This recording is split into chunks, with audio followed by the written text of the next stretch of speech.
Good morning all students. आप लोग कैसे हैं? अच्छे होंगे। तो चलिए हम लोग पढ़ते हैं।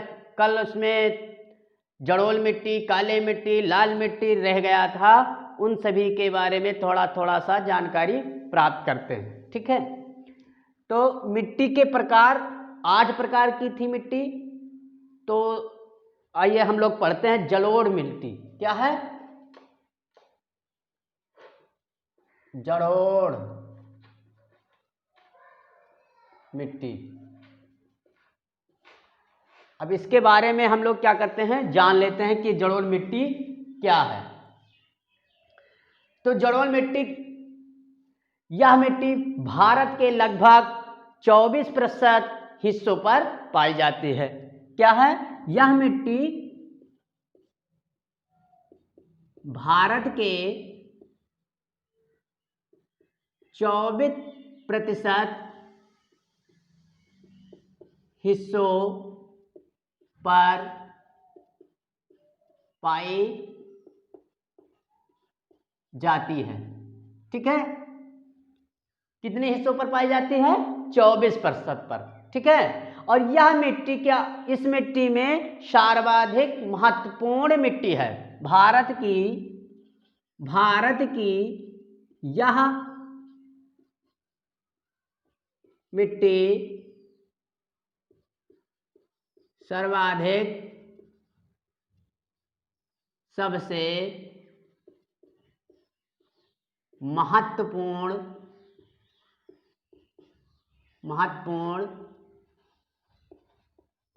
मिट्टी है। ठीक है बच्चों, और यह मिट्टी कहां से आती है? नदियों के बहाव से यह मिट्टी आती है। नदियों के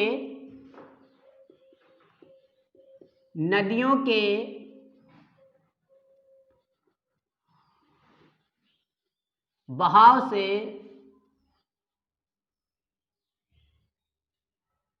आती है। ठीक है, आती है।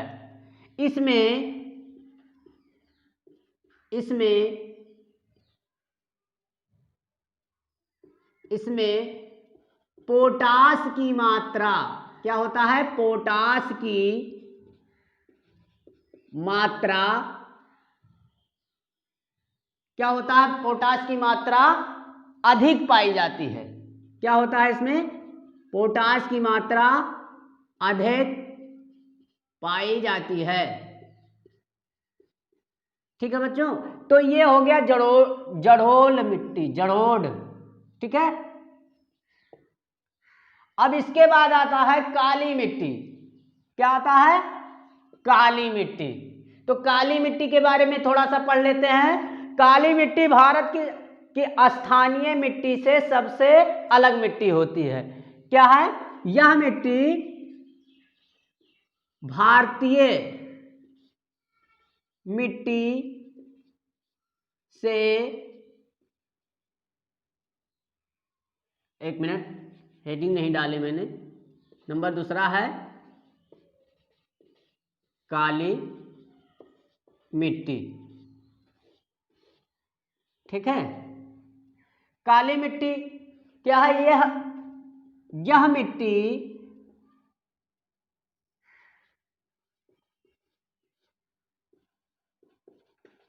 भारतीय मिट्टी से सबसे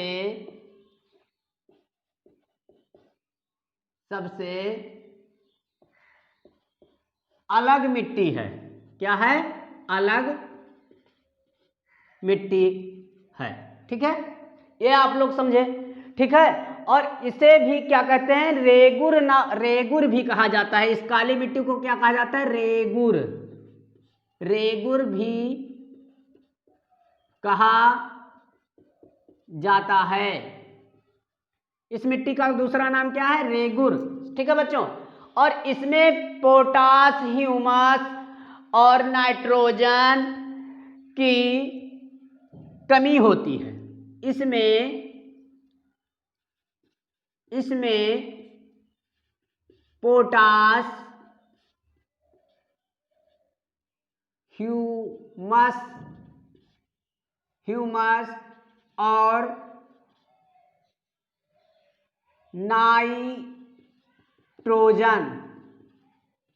नाइट्रोजन की कमी होती है। क्या होती है? इसमें पोटास, ह्यूमस और नाइट्रोजन की क्या होती है? कमी होती है। ठीक है, इसे काली कपास के लिए भी जाना जाता है। इसे क्या कहते हैं? इस मिट्टी को क्या कहा जाता है? काली कपास। तीसरा नाम इसका क्या हो गया? काली कपास के नाम से, काली कपास के नाम से जाना जाता है। जाना जाता है। ठीक है बच्चों, काली मिट्टी को, काली मिट्टी का काली फर्स्ट नाम हो गया। इसको रेगुर भी कहा जाता है। इसमें पोटास, ह्यूमस और नाइट्रोजन की कमी होती है और काली कपास के नाम से भी इसे जाना जाता है। यह मिट्टी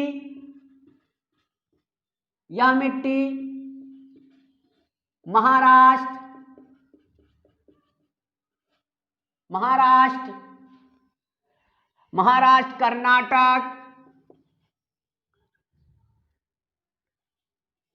कर्नाटक, गुजरात, आंध्र प्रदेश आदि जिलों में, आदि क्षेत्रों में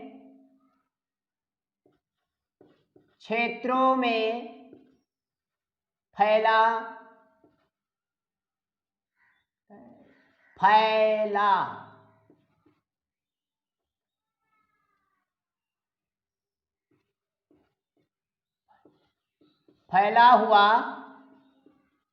है। ठीक है, इसमें चूना और लौह तत्व, कार्बनिक पदार्थ, मैग्नीशियम की अधिकता होती है। इस मिट्टी में क्या होता है? चूना, लौह, मैग्नीशियम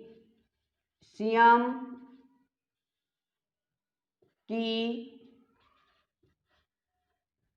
अधिकता होती है। ठीक है बच्चों, क्या होता है? इसमें अधिकता होता है और यह जीवांश की उपस्थिति के कारण होता है। इसमें क्या होता है? जीवांश की उपस्थिति होती है तो इसमें यह होता है। ठीक है, क्या होता है? चूना, लोहा, मैग्नीशियम की सबसे ज्यादा अधिकता होती है। ठीक है, अब इसके बाद आता है, क्या आता है? लाल मिट्टी। नंबर तीसरा है इसमें लाल मिट्टी। अब लाल मिट्टी क्या है?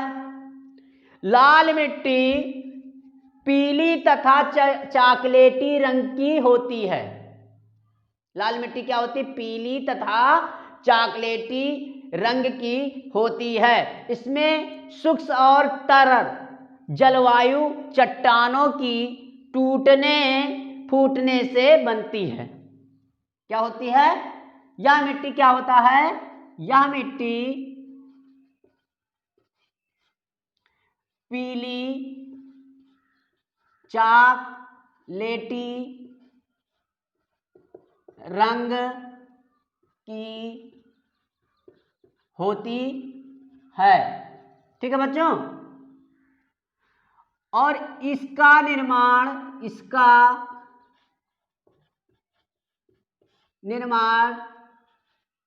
चट्टानों के टूटने से होता है।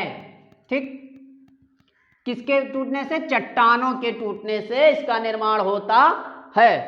ठीक है बच्चों, और यह मिट्टी सबसे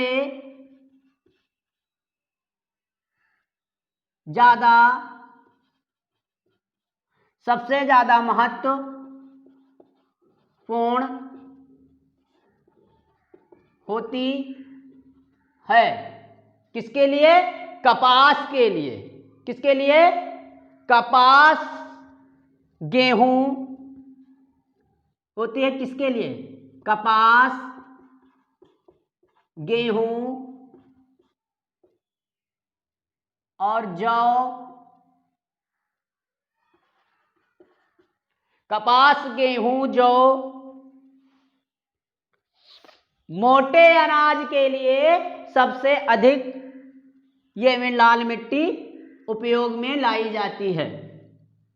ठीक है, मोटे जो तथा इसमें लिख देते हैं, तथा मोटे अनाज के लिए जानी जाती है। ठीक है, सबसे उपयुक्त होती है लाल मिट्टी। तो आज बच्चों हम ये 3 पॉइंट आप लोगों को पढ़ा दिए हैं और इसको आप लोग नोट कर लेना और कमेंट करके भेजिए। और ये वीडियो जो अच्छा लगे तो प्लीज़ सब्सक्राइब करें और लाइक बटन दबाएं। ठीक है, ओके।